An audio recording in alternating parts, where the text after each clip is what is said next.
मैं रोज़ ध्यान में बोलता था कि भाई मेरा पैसा जो आपने आपके पास रखा है, मैं बहुत प्यार से आपसे पूछ रहा हूँ कि मुझे प्लीज़ आप रिटर्न कर दीजिए। और ये पैसा सदा के लिए नहीं रहता, ये घूमता रहता है। सो मुझे सिर्फ आपसे इच्छा है, आपसे मैं दरख्वास्त करता हूँ कि आप मुझे सिर्फ मेरा पैसा लौटा दो जो मुझे आगे काम आएगा। तो ये कम से कम 1-1.5 महीना रोज़ मैं मेडिटेशन में बोलता था। All of a sudden, you will not believe it, all of a sudden वो बंदा मेरे कांटेक्ट में आता है।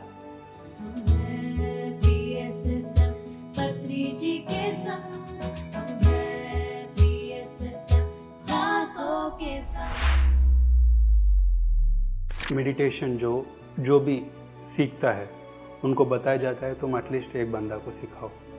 करेक्ट तो ऐसा क्यों बोला जाता है? सर, मुझे ऐसा लगता है, इनफैक्ट पत्री जी बोलते सभी जो ध्यानी है, जो मास्टर्स है, उनका ध्येय यही है कि आप जब दूसरे को सिखाते हैं वो भी ध्यान सीखता है तो वो तीसरे बंदे को बताता है। अब जब हम ऐसे प्रचार करते हैं तो नॉनवेज खाना बंद कर देते हैं, अच्छे विचार आ जाते हैं, बुक्स रीड करने लगते हैं और सब लोग अगर ध्यानी बन गए तो खुद भगवान होते हैं। मतलब हम बोलते हैं ना कि हर एक के बंदे के अंदर भगवान होता है। तो वो देखने के लिए हमको ये सारी चीज़ें करना ज़रूरी है। ध्यान करके हम जो भी सोचता है वो हो जाता है। Yes sir. सो ऐसा भी कुछ अनुभव हुआ क्या आपके जीवन में? यस सर, 2 अनुभव है। सो पहला अनुभव ऐसा है कि मेरा एक क्लाइंट के साथ मेरा पैसा अटका था और मैं पिछले 7 सालों के पीछे था उनके कि भाई मुझे पैसा दे दे, मुझे ज़रूरत है, मेरे बिज़नेस में मुझे इन्वेस्ट करना है, तो आई नीड दैट। तो बहुत सालों से चल रहा था मगर उसके साइड से कुछ जवाब नहीं आ रहा था। वो जहाँ पे उसकी कंपनी थी वहाँ पे उसने शिफ्ट किया, कहाँ पे गया, क्या हुआ, कुछ आइडिया नहीं था। तो ये ध्यान के आने के बाद मैंने 2-3 मास्टर से सुना कि आपकी इच्छा जो है, प्रबल इच्छा है ना, वो कंप्लीट होगी, मगर you have to believe it. So that is more important. You have to believe it, you have to act it.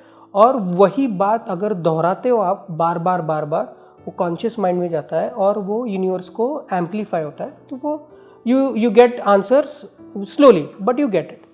So उसके हिसाब से मैं रोज़ ध्यान में बोलता था कि भाई मेरा पैसा जो आपने आपके पास रखा है, मैं बहुत प्यार से आपसे पूछ रहा हूँ कि मुझे प्लीज़ आप रिटर्न कर दीजिए।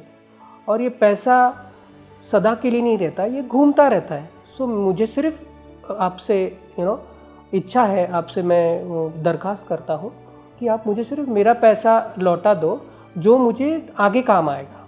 तो ये कम से कम 1-1.5 महीना रोज़ मैं मेडिटेशन में बोलता था।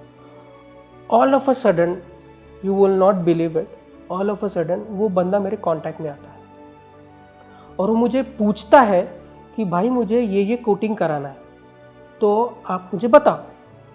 तो शायद उसको पता याद नहीं रहेगा कि उसने मेरा पैसा लिया था ऐसा वैसा, मगर मेरे पास बैंक ट्रांजेक्शन थे, इनवॉइसेस थे। तो मैंने बोला हाँ ठीक है सर, आ जाओ आप, आपको जो भी चाहिए आपको मिलेगा। तो फिर ऑफिस में आया, बहुत सारी बातें की, उसको उसके प्रोडक्ट के लिए बहुत बड़ी इन्फॉर्मेशन मिली, वो खुश हो गया। मैं बोला एक सर आपसे दरख्वास्त है। बोला ना सर, ये इनवॉइस है, ये बैंक ट्रांजेक्शन है, आप बताओ आपको याद है? हाँ सर, आपका पैसा रिटर्न करना था, आई एम सो सॉरी। उसने झट से मुझे चेक लिख के दिया, बोला सर ये आपको पैसा वापस, और मैं आगे से ये गलती भी नहीं करूँगा कि ऐसी चीज़ हो जाए, I am really sorry for that.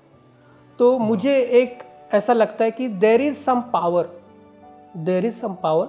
Where you, if you wish, you have to believe it. आपको बिलीव होना चाहिए कि ये होता है, यूनिवर्स हमको देता है, तो आपको जवाब मिल जाएगा। मतलब ये जो चीज़ है आप रिक्वेस्ट कर रहे हैं, आप सिर्फ ध्यान में बैठ के मन के अंदर ही रिक्वेस्ट कर रहा है। Yes sir. तो ऐसा किया तो चीज़ हो जाता है? सर उसको डेडिकेशन बहुत इंपॉर्टेंट है, फोकस बहुत इंपॉर्टेंट है, और सबसे बड़ी बात you have to believe it. ये होता है सर, हो जाता है।